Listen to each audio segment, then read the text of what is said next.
Hello प्यारे बच्चों, स्वागत है आपका आज के वीडियो में जहां हम पढ़ने वाले हैं कक्षा 4 की रिमझिम से पाठ 14। पाठ 14 का नाम है मुफ्त ही मुफ्त। एक दिन भीखू भाई का मन नारियल खाने का हुआ, ताज़ा मुलायम कसा हुआ शक्कर के साथ। उसके बारे में सोचते ही भीखू भाई ने अपने होठों को चटकारा। वाह, क्या मीठा मीठा सा स्वाद होगा। लेकिन एक छोटी सी समस्या थी, घर में तो एक भी नारियल नहीं था। ओहो, अब मुझे बाजार जाना पड़ेगा। उन्होंने अपनी पत्नी लाभू बेन से कहा। लाभू बेन अपने कंधे उचकाकर बोली, खाना है तो जाना है। एक समस्या और थी, भीखू भाई ने कहा। पैसे खर्च करने पड़ेंगे। लाभू बेन बोली, हाँ, पैसे तो खर्च करने पड़ेंगे। अब तक तो तुम्हें पता लग गया होगा कि भीखू भाई ज़रा कंजूस थे। वे सीधे खेत में बूढ़े बरगद के नीचे जाकर बैठ गए और सोचने लगे, क्या करूं, मैं क्या करूं। मगर नारियल खाने के लिए जी ऐसा ललचाया कि वे जल्दी घर वापस लौटकर लाभू बहन से बोले, अच्छा, मैं बाजार तक हो आता हूं, पता तो चले कि नारियल आजकल कितने में बिक रहे हैं। जूते पहनकर छड़ी उठाकर भीखूबाई निकल पड़े। बाजार में लोग अपने अपने कामों में लगे थे। भीखूबाई ने इधर उधर देखा, उधर कुछ उठाया और दाम पूछा। देखते पूछते वे नारियल वाले के पास पहुंच गए। ए नारियल वाले, नारियल कितने में दोगे? भीखूबाई ने पूछा। नारियल वाले ने कहा, बस 2 रुपए में काका, बस 2 रुपए। भीखूभाई ने आंखें फैलाकर कहा, बहुत ज़्यादा है, 1 रुपए में दे दो। नारियल वाले ने कहा, ना जी ना, 2 रुपए सही दाम, ले लो या छोड़ दो। ठीक है, भीखूभाई बड़बड़ाए। अच्छा तो बताओ, 1 रुपए में कहाँ मिलेगा? नारियल वाले ने कहा, यहाँ से थोड़ी दूर जो मंडी है वहाँ शायद मिल जाए। सो भीखूभाई उसी तरफ चल पड़े। चलो देख लेते हैं, वे अपने आप से बोले। टहलने का एक मौका है और रुपए भर की बचत भी हो जाएगी। खुशी से घुरघुराते भीखूभाई ने छड़ी को ज़मीन पर थपथपाया। मंडी में कोलाहल फैला हुआ था। व्यापारियों की ऊंची ऊंची आवाज़ें गूंज रही थी। बटाटा आलू, कांदा प्याज, गाजर गाजर गाजर को, गोभी बंद गोभी। माथे का पसीना पहुंचकर भीखूभाई ने इधर उधर ताका। नारियल वाले को देखकर पूछा, अरे भाई, एक नारियल कितने में दोगे? सिर्फ 1 रुपया काका, नारियल वाले ने जवाब दिया।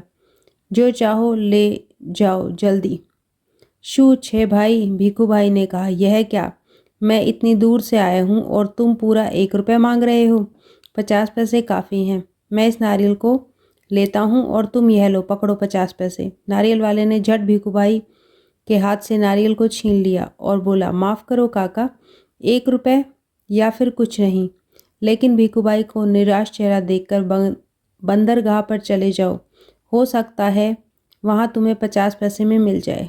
भीखूभाई अपनी छड़ी से टेक लगाकर सोचने लगे, आखिर 50 पैसे तो पूरे 50 पैसे हैं। वैसे भी मेरी टांगों में अभी भी दम है। पैरों को घसीटते हुए भीखूभाई चलने लगे। हर 2 कदम पर रुककर जेब में से बड़ा सफ़ेद रुमाल निकालकर वे अपना पसीना पोंछते।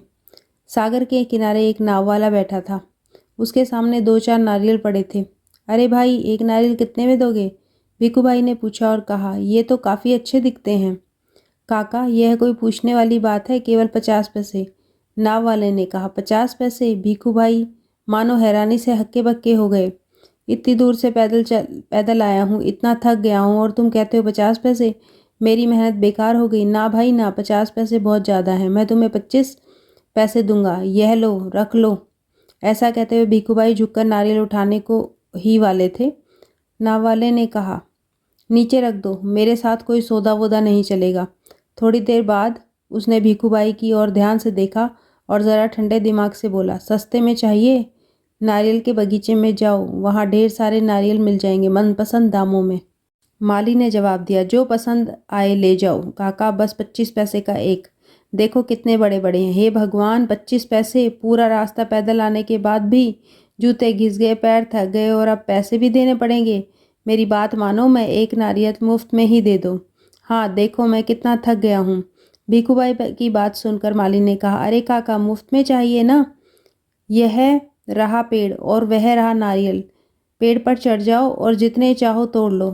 वहाँ नारियल की कोई कमी नहीं है। पैसे तो मेरी मेहनत के हैं। सच?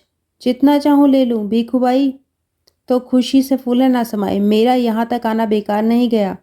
उन्होंने जल्दी जल्दी पेड़ पर चढ़ना शुरू कर दिया।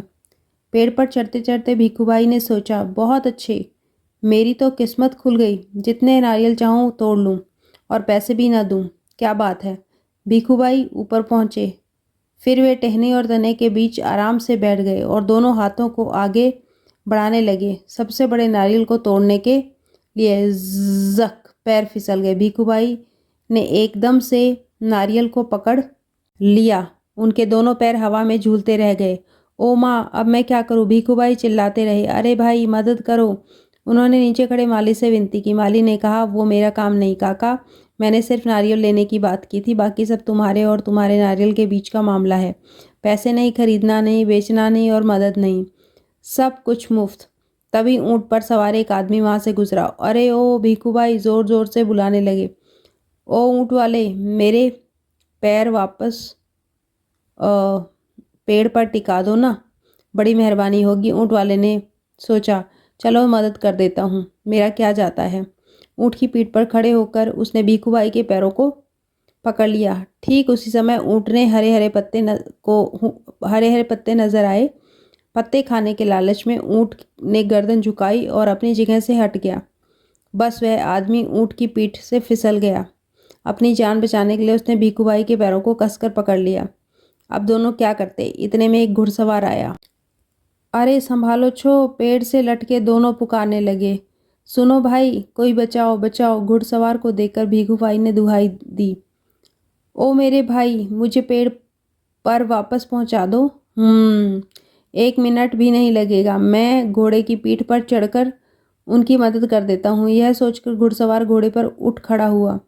लेकिन कौन कहता है कि घोड़ा ऊँट से बेहतर है। हरी हरी घास दिखाई देने पर तो दोनों एक जैसे ही हैं। घास के चक्कर में घोड़ा जरा आगे बढ़ा और छोड़ चला अपने मालिक को ऊँट वाले के पैरों से लटकते हुए।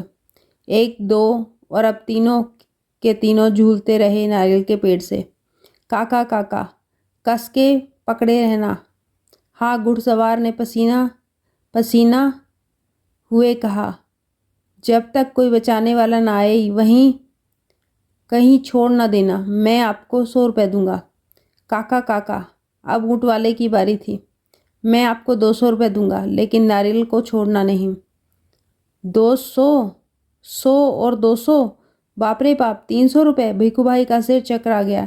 इतना इतना सारा पैसा। खुशी से उन्होंने अपने दोनों बाहों का फैलाया और नारियल गया हाथ से छूट। धड़ाम से तीनों जमीन पर गिरे। घुड़सवार, ऊँट वाला और भीखूभाई अपने आप को संभाल रहे थे कि एक और बड़ा सा नारियल उनके सिर पर आ फूटा, बिल्कुल मुफ्त। ममता पंड्या, अनुवाद संध्या राव।